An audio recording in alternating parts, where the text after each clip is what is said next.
Winter is hanging on. It's what, March 5th, March 6th, Thursday morning. There's still a lot of snow. And I'm off to Cora's for coffee. And I just had a few ideas, things I want to talk about. So it's Thursday morning. Wednesday, last night, I had my bi-weekly men's meeting. I'm in a men's group I started a couple years ago. We just together and we do a deep dive. And the idea is we're just trying to become better people. And the guys who are there, we really enjoy it. It's a good cause. It's a good thing.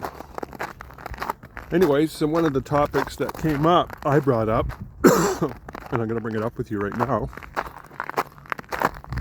And I started off by saying, I don't want to get political or anything, but let's talk about history. So, the question I brought up is this. Who, in your opinion, is the most divisive president in the United States, in the history of the United States? Some people would say the current dude, which I would beg to differ. Let me explain why. It's a really easy answer. If you look at the history of the United States, and the United States has a pretty dynamic history when you really think about it in the grand scheme of things. Flawed, not perfect, but who is? You know, like Dylan said last night, he said, you got to look in the mirror.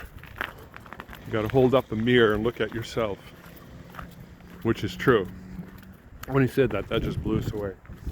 Anyway, so back to my question. Who, in your opinion, is the most divisive president? Putting all biases aside.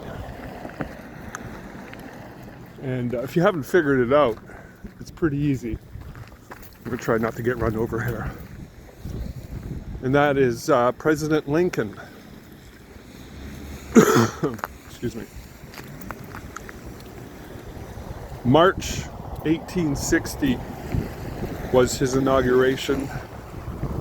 A month or two later, the Civil War started. And we saw one of the most destructive, deadliest wars in the history of all.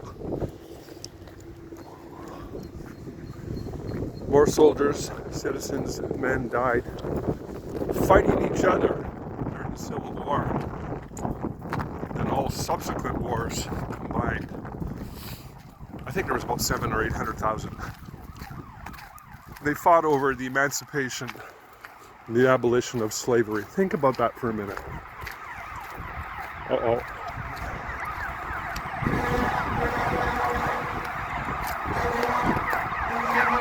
All right. Think about that for a minute.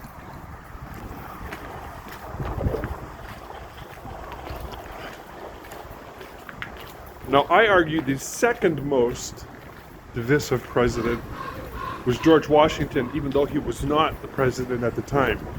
He was the general of the War of Independence. But the country was divided. He became president. He was the first president. Amazing, amazing history. And the important thing is that the country was divided. It was a war that they were fighting for freedom because they wanted their own country. Half the country went to war against the other half, just like the Civil War. And I mean, a lot of people died.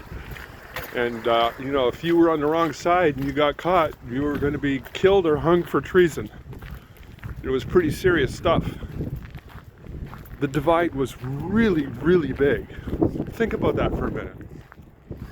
The divide was really big during the Civil War.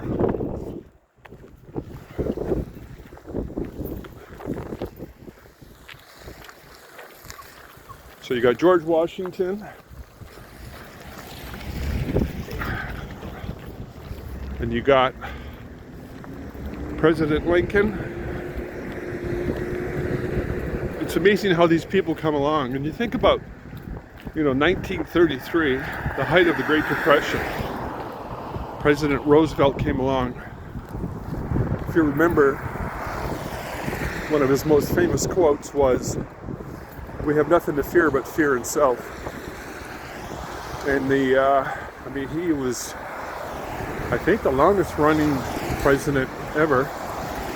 But he was the right man at the right time to pick up the leadership role. Just like during World War II, Churchill, the Bulldog, became the Prime Minister of England. He was the guy that we needed at the time. So, you think about these divides, these battles. I think right now we're fighting a battle. I think it's a culture war. I think we all got to pick up a mirror and look at ourselves and look at what's going on. So, anyways, that's all I got to say about that. You guys can't feel this right now, but it's really cold. My fingers. I just wanted to mention those things, give you something to think about. All right.